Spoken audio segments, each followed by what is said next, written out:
Bona nit, Burjassot.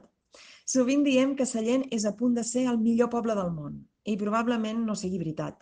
Però en tot cas és el poble on hem jugat als carrers i on hi hem après a organitzar-nos. I per tant, és una manera de dir que els pobles que tenen gent que els lluita, que els juga, que els vol plens de memòria, que els vol lliures de feixisme, de racisme i d'odi a la intel·ligència, són pobles millors. També ens agrada recordar que vam ser el primer poble del Principat en posar el nom de Guillem Agulló a un carrer. I això no és que parli bé de nosaltres. Bàsicament el que fa és fer-nos adonar dels buits de memòria que hem patit i de la necessitat que tenim encara de fer front a l'oblit. Però és que posar el nom de Guillem a un carrer no era tan sols un acte de memòria, no era tan sols donar sentit a que tinguéssim un lloc en el plenari de l'Ajuntament. Era sobretot, i també, voler-lo a prop, tenir-lo a casa i voler un Sallent diferent, un Sallent millor. Avui, ara, Burjassot també és a punt de ser el millor poble del món, sobretot perquè heu decidit omplir-lo vosaltres. Gràcies, gràcies i mil vegades gràcies a totes les que heu vingut avui a la manifestació i a l'acte polític. Que sapigueu que no vull fer allò de posar-me noms a la boca, mencionar per agrair i recordar i que em passi allò de deixar-me algú. Així que faig unes gràcies genèriques, un reconeixement a totes i una intervenció breu. Avui hi ha molta dignitat a l'escenari i poder-se mirar als ulls, abraçar-se i tenir-se a prop, us asseguro que és un privilegi. Així que gaudiu-ne.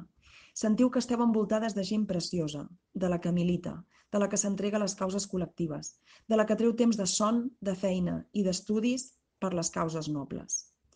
Però alhora necessito aprofitar aquestes breus paraules per enviar una abraçada enorme i un petó dels que fan soroll a la Carmina, la Betlem, la Carme i en Guillem, esperant retrobar-nos ben aviat pels carrers de Benimaclet, per fer-nos-los allà, a la València banyada.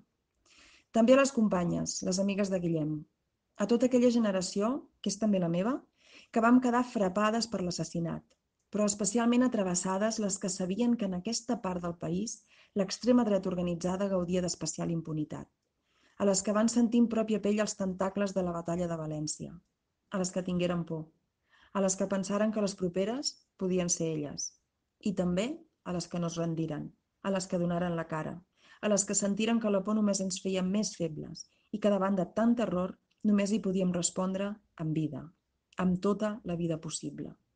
I és que nosaltres som vida. Som cultura, música i falles. Som llibreries, festes populars i rebelles de Sant Joan. Som la Teresa, els Tres de Pego i la Moixeranga. Som moros i cristians i som el Ball de Gitanes. Som carnaval, som castellers i excursions a la muntanya. Som aplec, som bicicletes a l'estiu i verbenes. Som vida. Nosaltres sempre hem estat vida. Ells sempre ens proposen la mort. Així que coratge per seguir defensant la vida, coratge i ànims, i força, i constància, i determinació, a totes. A les sempre admirades militants d'arran, a les meves companyes d'endavant, a les de la CUP i al conjunt de l'esquerra independentista, a les del moviment popular i veïnal, a totes i cadascuna de vosaltres. I a Guillem, que ell no sap ni tan sols podia imaginar que el tindríem tan i tan present i que ens faria ser millors persones. Un petó.